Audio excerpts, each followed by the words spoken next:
आज हम भारत के राष्ट्रपति की क्या स्थिति है इसके बारे में इस लेक्चर में पढ़ेंगे। लास्ट लेक्चर में हमने राष्ट्रपति की शक्तियों के बारे में पढ़ा था। राष्ट्रपति की शक्ति और कार्यों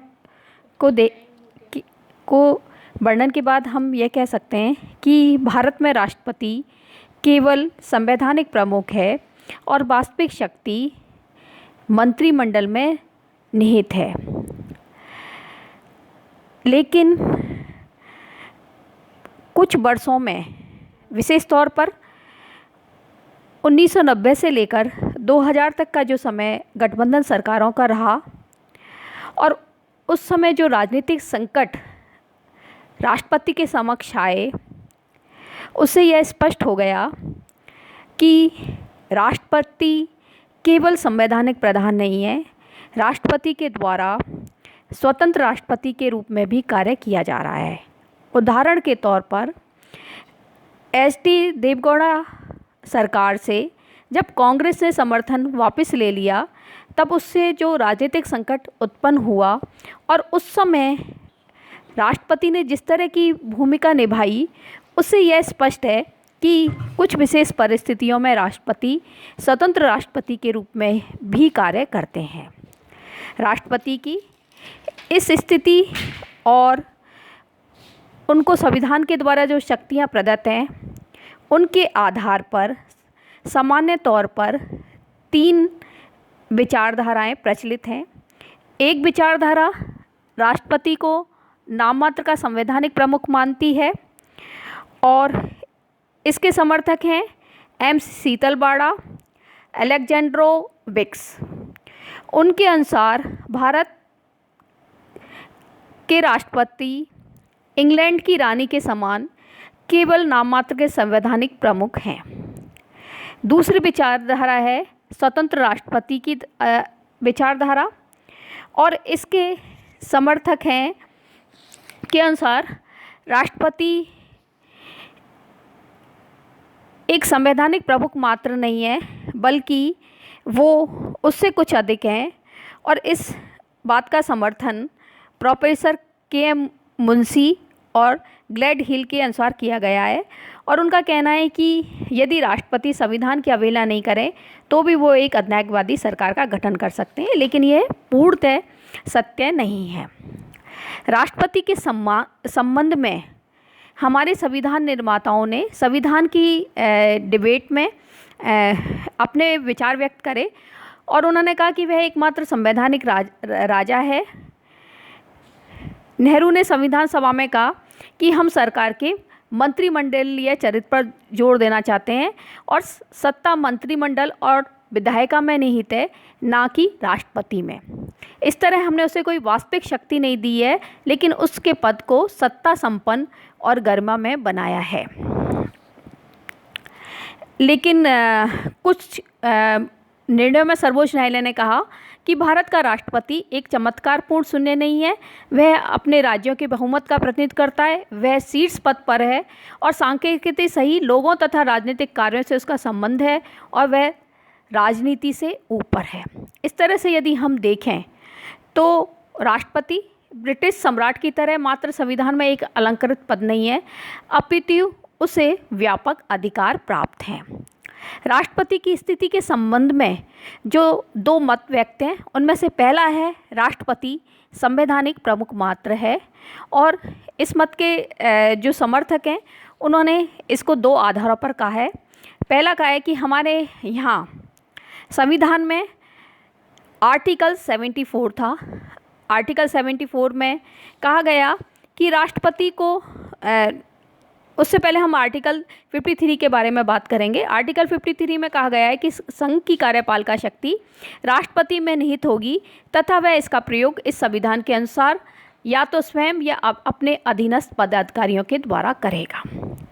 उसके बाद आर्टिकल 74 में कहा गया कि राष्ट्रपति को अपने कार्यों का संपादन करने में सहायता और मंत्रणा देने के लिए मंत्रिपरिषद होगी, जिसका प्रधान प्रधानमंत्री होगा। आर्टिकल 74 में जो स्थिति थी उसके अनुसार माना गया था कि राष्ट्रपति को सलाह और सहायता देने की मंत्रिपरिषद होगी, लेकिन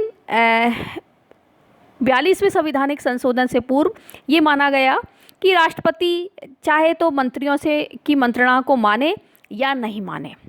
लेकिन 42 अमेंडमेंट के द्वारा आर्टिकल 74 में परिवर्तन किया गया और 42 अमेंडमेंट के द्वारा यह परिवर्तन किया गया कि राष्ट्रपति को सहायता और परामर्श देने के लिए प्रधानमंत्री की अध्यक्षता में एक मंत्रिपरिषद होगी और राष्ट्रपति अपने कार्यों के संपादन में मंत्रिपरिषद से प्राप्त परामर्श के आधार पर कार्य करेंगे।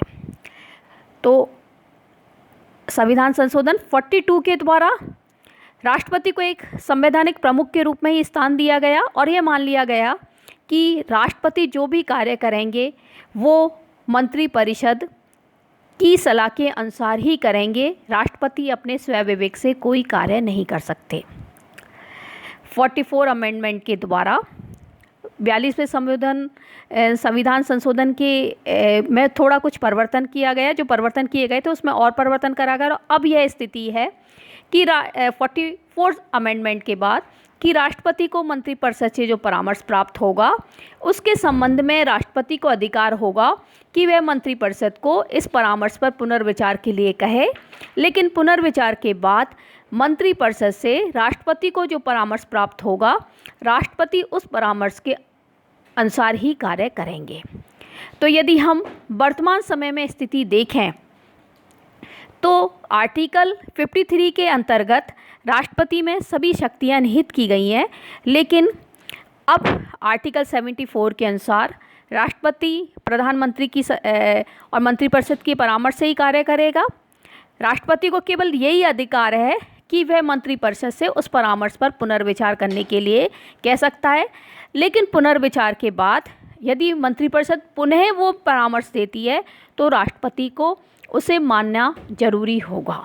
तो अब राष्ट्रपति की स्थिति है कि खाली वो पुनर्विचार के लिए उस परामर्श को मानने से मना कर सकता है, लेकिन मंत्रिपरिषद पुनः उसको देगी तो उसे मानने अनिवार्य होगा। तो इसके आधार पर हम ये कह सकते हैं आर्टिकल 74 के आधार पर कि राष्ट्रपति की शक्तियाँ नाम मात्र की है।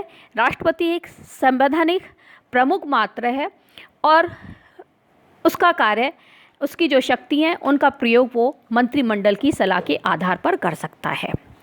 राष्ट्रपति की संवैधानिक प्रमुख की स्थिति हम इस आधार पर भी कह सकते हैं कि भारत में संसदीय शासन प्रणाली है और संसदीय शासन प्रणाली होने के कारण राष्ट्रपति नाममात्र का शासक है और वास्तविक शक्तियाँ प्रधानमंत्री और मंत्रिमंडल में निहित है, क्योंकि प्रधानमंत्री और मंत्रिपरिषद के सदस्य लोकसभा के प्रति उत्तरदायी होते हैं और यह माना गया है कि जो उत्तरदायी है शक्तियां भी उसमें निहित है।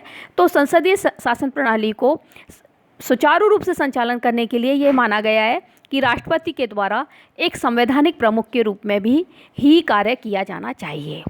तो यदि हम इस तौर में देखें तो राष्ट्रपति की स्थिति भारत में एक संवैधानिक प्रमुख के तौर पर नज़र आती है, लेकिन कुछ परिस्थितियां या कुछ स्थितियां ऐसी होती हैं जबकि भारत में राष्ट्रपति ने संवैधानिक प्रमुख से ऊपर जाकर एक स्वतंत्र राष्ट्रपति के रूप में भी कार्य किया है।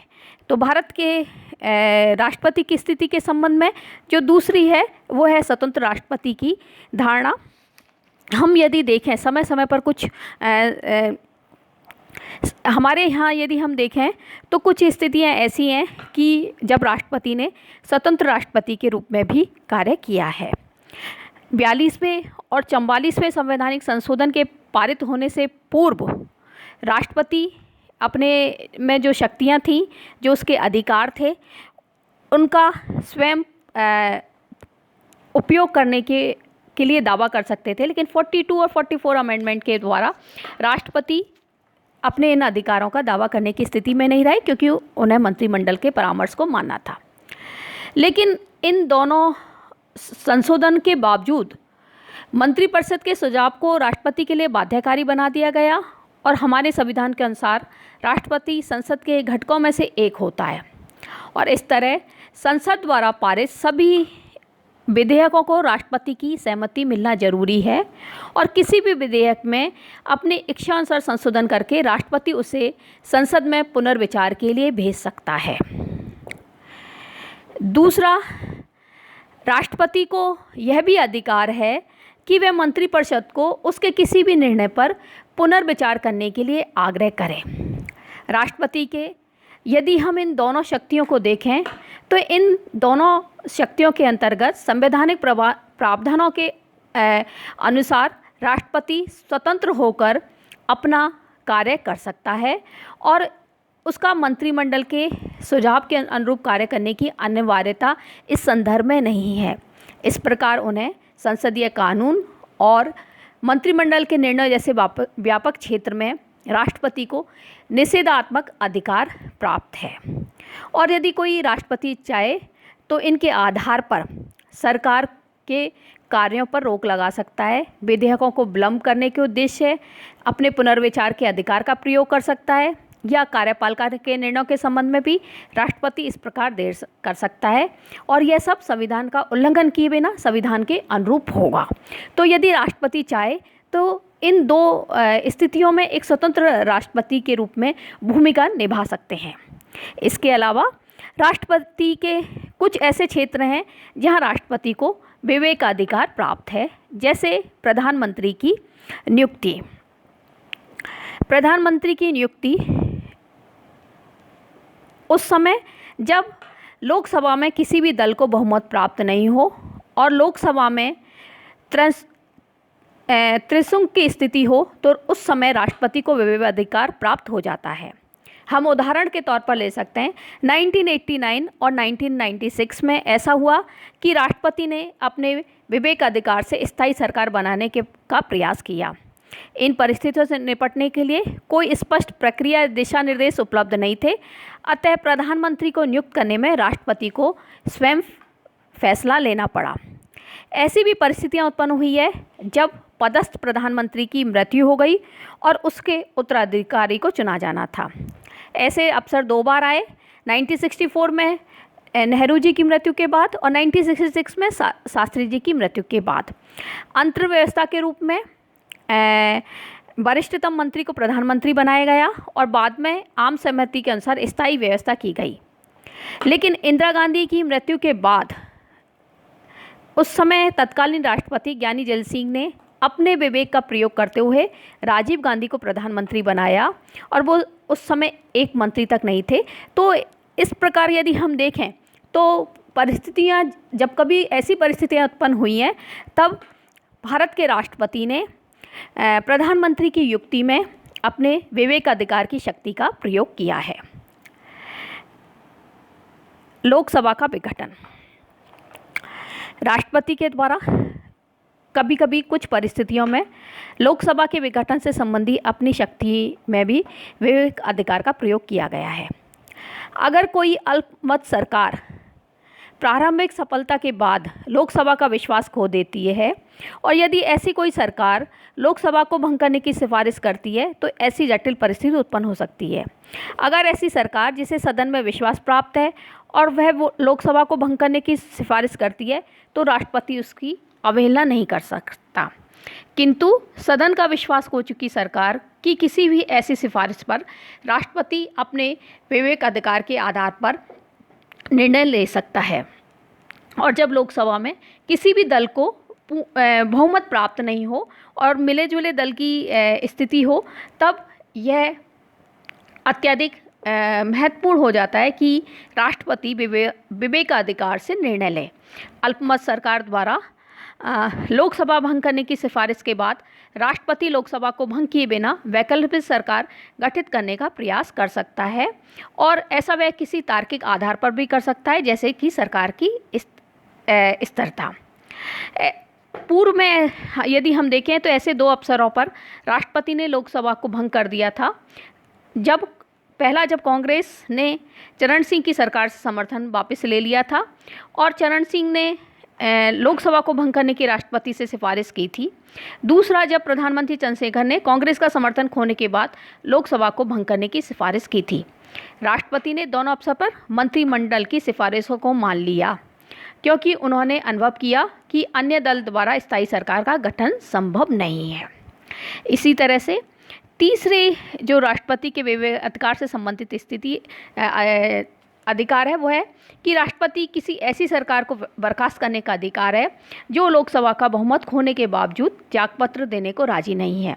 ऐसी परिस्थिति में उसका यह कदम उचित होगा कि वह ऐसी सरकार को बर्खास्त नहीं कर सकता जिसे लोकसभा का समर्थन प्राप्त हो।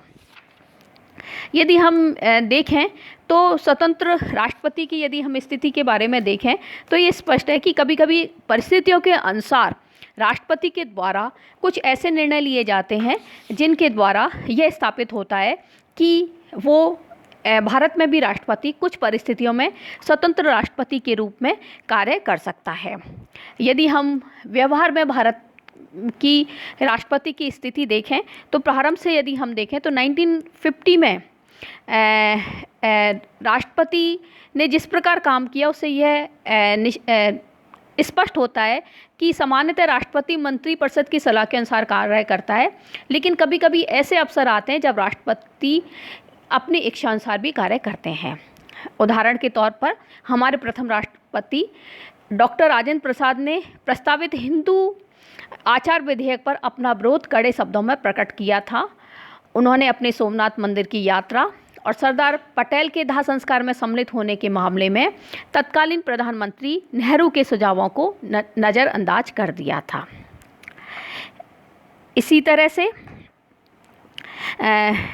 हम डॉक्टर राजेंद्र प्रसाद का कहना था कि ब्रिटेन का सम्राट का पद आनुवांशिक होता है जबकि भारतीय राष्ट्रपति का पद चुनाव पर आधारित है और उनका चुनाव क्योंकि एक निर्वाचक मंडल द्वारा होता है और इसलिए राष्ट्रपति एक वास्तविक प्रधान के रूप में कार्य कर सकता है।